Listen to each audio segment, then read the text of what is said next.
Muito bem, irmãos. Vamos então dar continuidade à nossa programação e eu quero ler com os irmãos aqui um texto da palavra que está lá em Mateus capítulo 13. Eu vou começar no versículo 47 e vou até o versículo 52, ok? Mateus 13, de 47 ao 52. Eu quero... até o 51, desculpa, de 47 a 51. Diz assim o texto: igualmente o reino dos céus é semelhante a uma rede lançada ao mar, que apanhou toda espécie de peixes. E quando cheia, puxaram-na para a praia, e sentando-se, puseram os bons em cestos, e os ruins, porém, lançaram fora. Assim será no fim do mundo. Sairão os anjos e separarão os maus dentre os justos, e lançá-los-ão na fornalha de fogo. Ali haverá choro e ranger de dentes. Entendestes todas estas coisas? Disseram-lhes eles: entendemos. Vocês entenderam essas coisas? Foi uma leitura meio rápida, não é? E a gente vai tentar entender então o que os discípulos entenderam, se é que eles realmente entenderam. Eu fiquei meio na dúvida se eles entenderam mesmo. O texto diz que eles disseram que entenderam. Aqui não é Mateus que diz que eles entenderam. Foram eles que disseram que entenderam. Eu acho bem discutível se eles entenderam realmente, porque a história não terminou aqui no capítulo 13 de Mateus, e eles ainda falaram muitas coisas, ainda muito erradas a respeito do reino de Deus, inclusive nessa área na qual Jesus alertou nesta parábola especificamente. Bem, a parábola que Jesus contou no capítulo 13, ela é uma parábola sobre peixes. Ela é uma parábola que fala que o reino dos céus, isto é, o governo de Deus, é isso aqui que a gente está vendo, tá certo? É esse domínio de Deus que começa nos nossos corações e que se estende por toda a terra à medida que a história caminha. Tá certo? Quando Jesus falava isso, o reino de Deus ainda era muito pequenininho, ele estava ainda num embrião, e tinha apenas umas 12 pessoas, e mais um grupo de pessoas que seguia a Jesus. Mas Jesus garantia que isso ia crescer, que começaria realmente com aquele pequeno grupo, mas iria se tornar um fenômeno mundial. E Jesus estava certo, como aliás ele sempre esteve, e realmente o reino de Deus se transformou num fenômeno mundial, e Jesus garante que o reino vai continuar crescendo, até que um dia Deus domine toda a terra. Não é que todo mundo vai aceitá-lo, mas que ele há de dominar toda a terra por fim, e toda a terra vai se transformar em um governo de Deus. Bem, como que é esse governo de Deus, ou esse reino de Deus, ou esse domínio de Deus na terra? O domínio de Deus na terra, Jesus conta nessa parábola, é mais ou menos como um homem que joga uma rede no mar e pega todo tipo de peixe.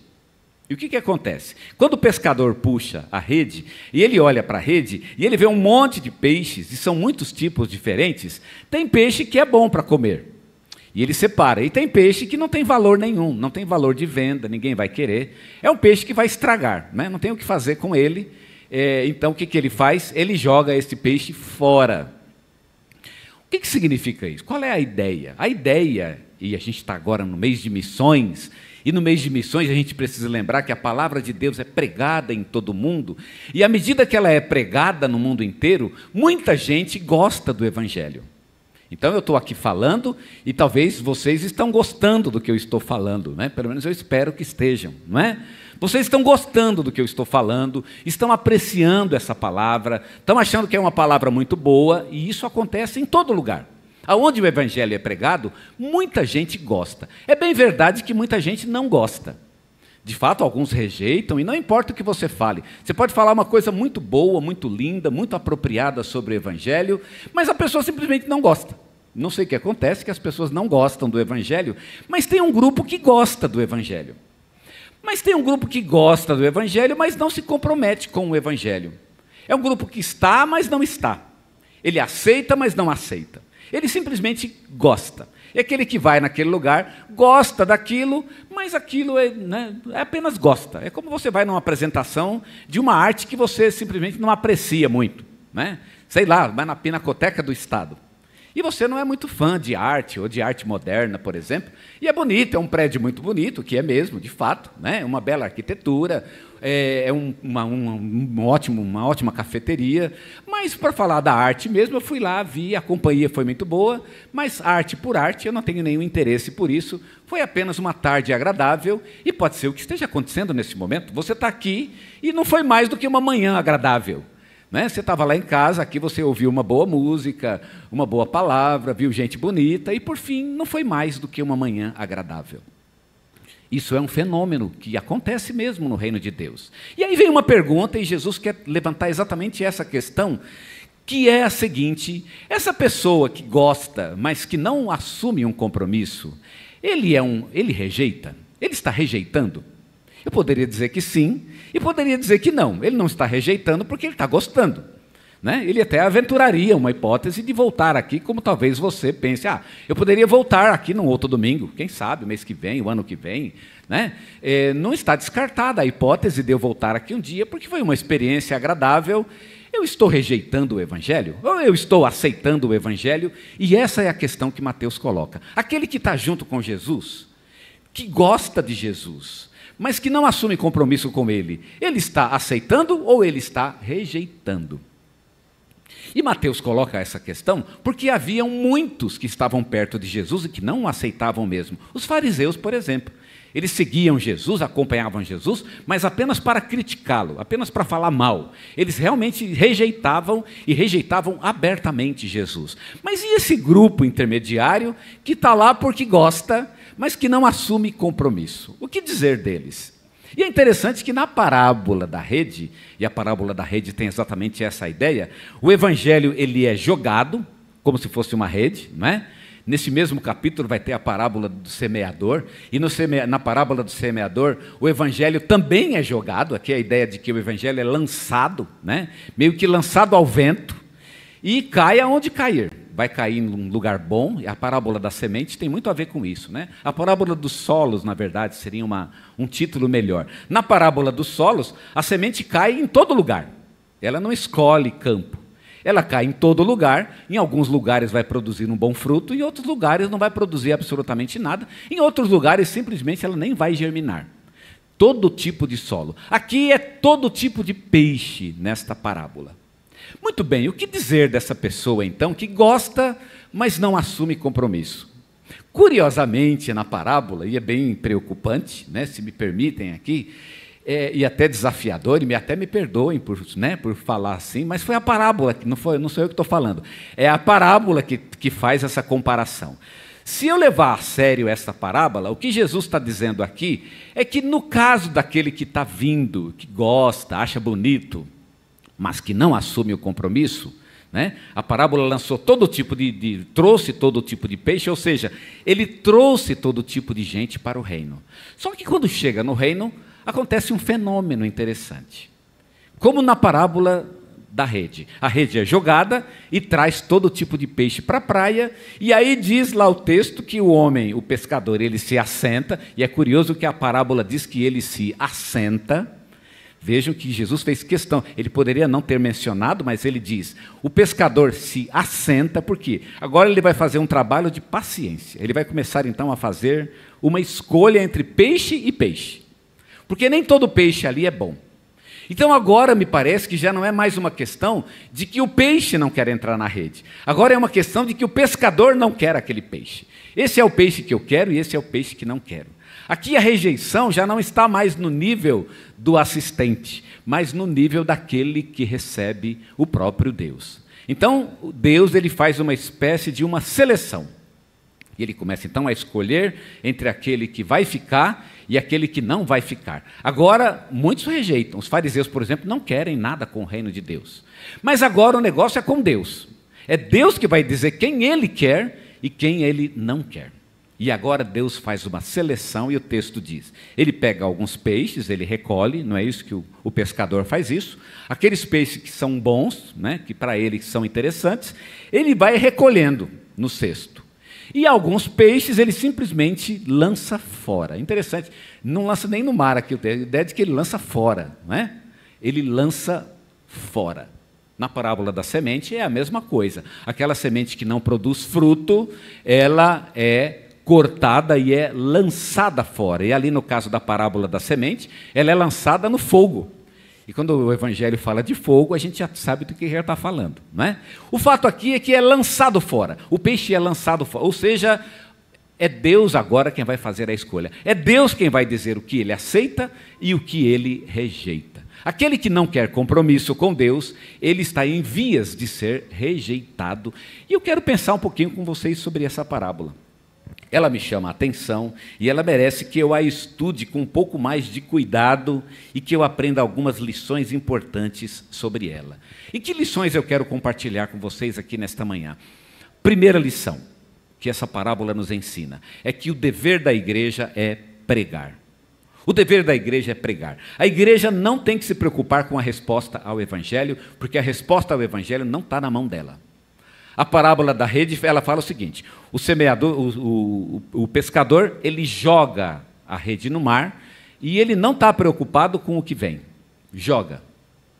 Ah, mas tem que pregar de qualquer maneira que venha só os verdadeiros. Não, esquece o negócio de verdadeiro. Jogue, o Evangelho tem que ser jogado. Ele tem que ser espalhado. Fale do Evangelho e fale para todos. A gente não pode escolher para quem eu vou falar do Evangelho, né? Ah, esse aqui está bonitinho, está bem vestido, vou falar. Aquele não está bem vestido, não vou falar. Não, fale e fale para todos. É como numa rede, não é? Na vara de pescar, o bom pescador, eu certamente não saberia fazer isso, mas o bom pescador, ele conhece o sistema que pega exatamente o tipo de peixe que ele quer pegar. Eu acho que nem sempre funciona, mas eu acho que na maioria das vezes o bom pescador consegue, com o tipo de vara, o tipo de anzol, o tipo de isca, pegar exatamente o peixe que ele quer. A rede, não. A rede, ela é jogada. E no que é jogada, vem todo tipo de peixe. Assim é no reino de Deus. Nós devemos falar de Jesus às pessoas. Esse é o dever da igreja. Não é preocupação da igreja a resposta das pessoas. Quem vem? Quem vai aceitá-lo? Não é um problema nosso. Isso deixa a gente bem tranquilo e me deixa bem aliviado, inclusive, sabendo que o meu dever é pregar o Evangelho. E o seu dever é pregar o Evangelho. E não é o meu dever a resposta do público, a resposta do auditório, a resposta das pessoas com as quais eu convivo, aquelas que veem o meu testemunho, aquelas que ouvem aquilo que tenho a dizer, seja aqui na igreja, seja na minha vida privada, a resposta delas não é o meu problema. Eu devo simplesmente falar. E esse é o nosso papel, falar o Evangelho, dizer o Evangelho, contar a história de Jesus e acabou aí. A igreja não deve se importar com a resposta e nem deve julgar se a conversão das pessoas ela é verdadeira ou não. Puxa a rede.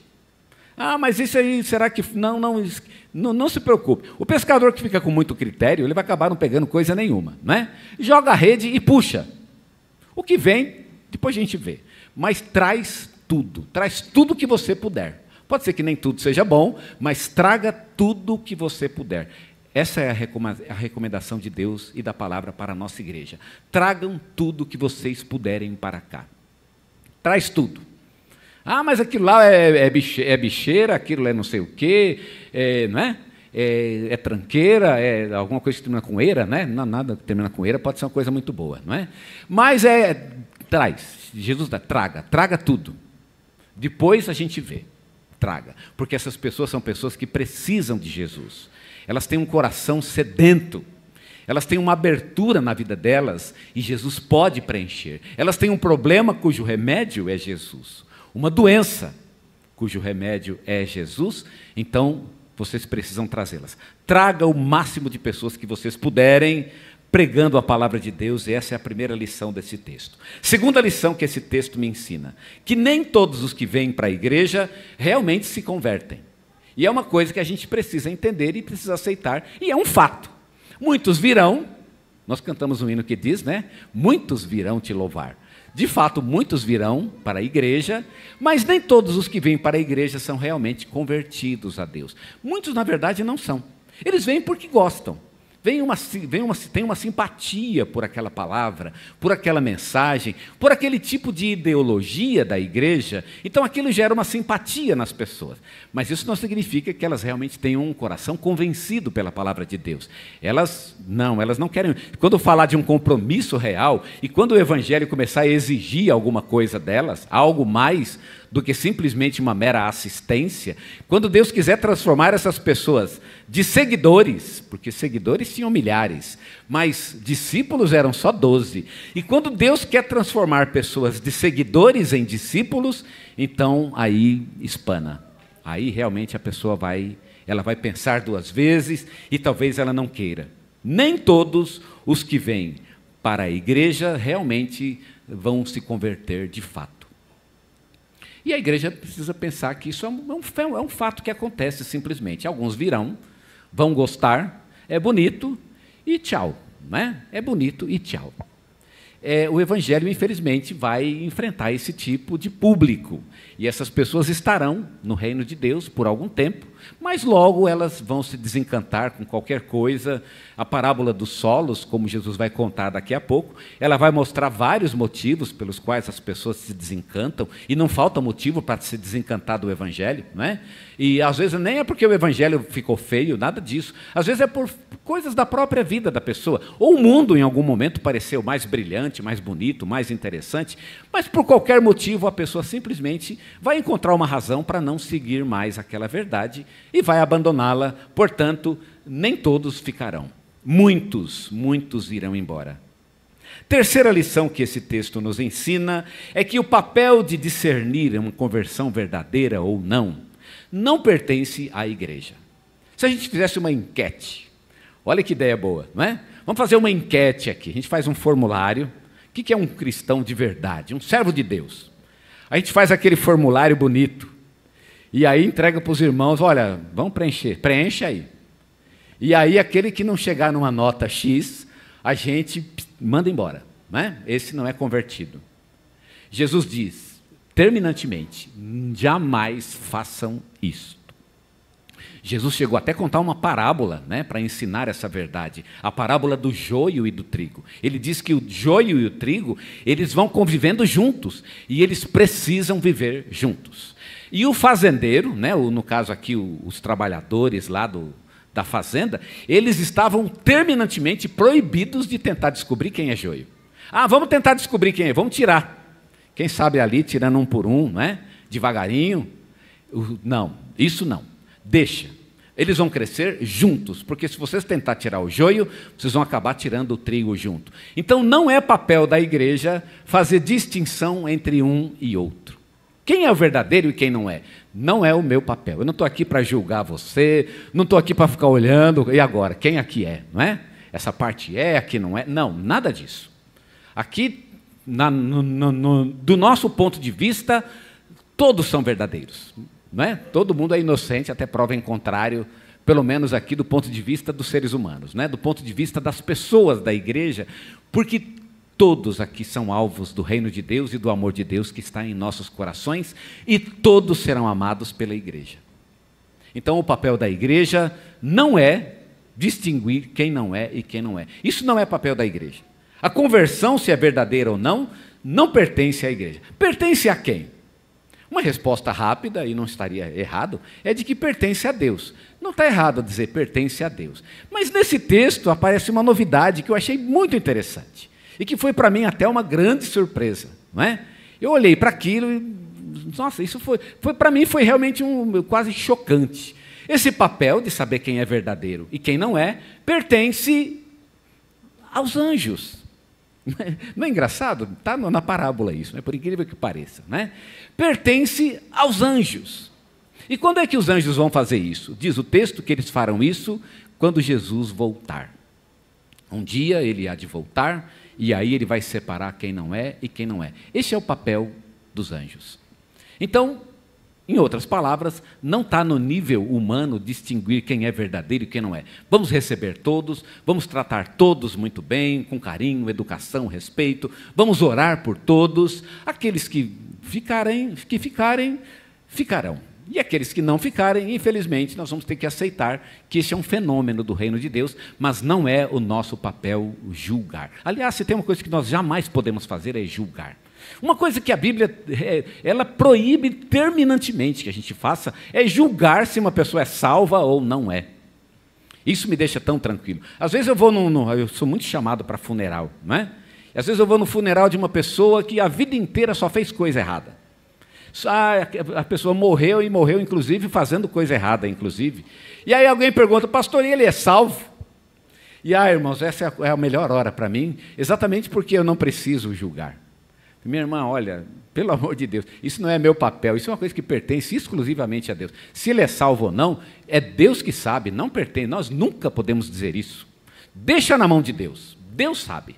E acabou. Acabou aí. O nosso compromisso é ir lá, abençoar, consolar, conversar com as pessoas. Vamos orar, né? Mas o nosso papel não é julgar as pessoas. Não é nosso papel. Então a igreja, ela não pode tentar discernir se uma conversão foi verdadeira ou não. É somente Jesus que pode fazer isso e ele há de usar os seus anjos. A palavra diz que quando ele voltar, os anjos é que vão fazer essa distinção. Eu não sei muito bem como é que isso vai acontecer. Tem aqui um mistério, não é? Talvez o anjo vai chegar aqui e vai apontar o dedo, né? Ó, você e você, vem. E o resto fica, não é? Fica ali. E vocês vêm aqui. E quando o anjo fala vem aqui, é um bom sinal, né? Tomara que você pegue o vem aqui, não é isso? Irmãos, o papel da igreja não é tentar discernir quem é verdadeiro e quem não é. A igreja vai servir a todos igualmente. E por fim, a última lição que eu quero trazer dessa parábola é de que andar com Deus sem compromisso não garante a salvação de uma pessoa. Uma pessoa que vai a Deus, gosta de Deus, mas que não tem compromisso com Deus, isso não garante a sua salvação e talvez seja a lição mais importante desta parábola. A parábola do pescador, ele mostra que ele joga a rede e vem muitos peixes que não têm compromisso com o propósito do pescador e que por isso são lançados fora. E é interessante a forte expressão da parábola, são lançados fora, ou seja, é daqui para fora e são lançados pelo próprio Deus. Meia conversão diante de Deus e aos olhos de Deus equivale a nenhuma conversão. Não existe meia conversão para Deus. Ou você se entrega integralmente, ou você se coloca totalmente diante de Deus, ou você não se coloca. Pode, tem lugar? Tem, irmão. Aqui a música é bonita, senta aí e escuta. Mas o teu relacionamento não é aqui com a igreja. Você não tem que se converter para a igreja. Ninguém precisa se converter para a igreja. Eu acho que muita gente se converte para a igreja, né? Gostou da igreja e fica nela. Eu preciso me converter para Deus, é com Ele que está meu compromisso, é com Ele que está a minha vida. Eu entrego o meu coração a Ele, e é Ele que vai dizer o que eu preciso fazer. Alguém me fala, e a pergunta está correta, os irmãos têm que perguntar assim, pastor, quando é o dia de culto? E a gente fala com bastante alegria, é tal dia, né? Mas você tem que lembrar o seguinte, o teu compromisso não é o dia de culto. O dia de culto é muito bom, e você vem aqui, né? Como é que eu dou o dízimo? Como é que eu participo de tal ministério? Irmão, é maravilhoso. A gente vai dar todas as informações e tudo isso é muito importante. Mas eu tenho que me lembrar que o meu compromisso não é com a igreja. O meu compromisso é com Deus. Porque é para Ele que eu entrego o coração. É dele a minha vida. É a Ele que eu me dou e é a Ele que eu vou servir. E aí, entrego o coração, entrego a vida, coloco o meu propósito diante dele e vou viver a vontade dele em minha vida. A conversão tem que ser verdadeira. O reino de Deus traz um monte de gente, mas quantos realmente são convertidos de verdade? Vivem uma experiência verdadeira com Deus. Aqui na escola dominical a gente tem usado a palavra regenerado e não regenerado. Né? E em algum ponto agora de uma lição próxima, nós vamos falar por que a gente usa regenerado e não a palavra crente ou não crente, ou cristão e não cristão. A gente não gosta dessa palavra cristão e não cristão. Sabe por quê? Porque cristão dá uma ideia de cultura, né? Cristão dá a impressão que você é cristão no sentido de que o Brasil é um país cristão. Não, você não é cristão porque o Brasil é um país cristão. Você é cristão porque você foi um regenerado. Você teve uma experiência com o Espírito Santo. Você nasceu de novo. E quantos nasceram de novo? Jesus está dizendo, nem todos os que a rede traz nasceram de novo, e a igreja precisa estar preparada para isso. Nem todos nasceram de novo. Você nasceu de novo, então você tem que viver um compromisso verdadeiro com Deus. Uma vida realmente digna do Senhor. Compromisso de fato no reino de Deus, para seguir a Jesus, para servi-lo neste mundo. É o que o Senhor espera de cada um de nós.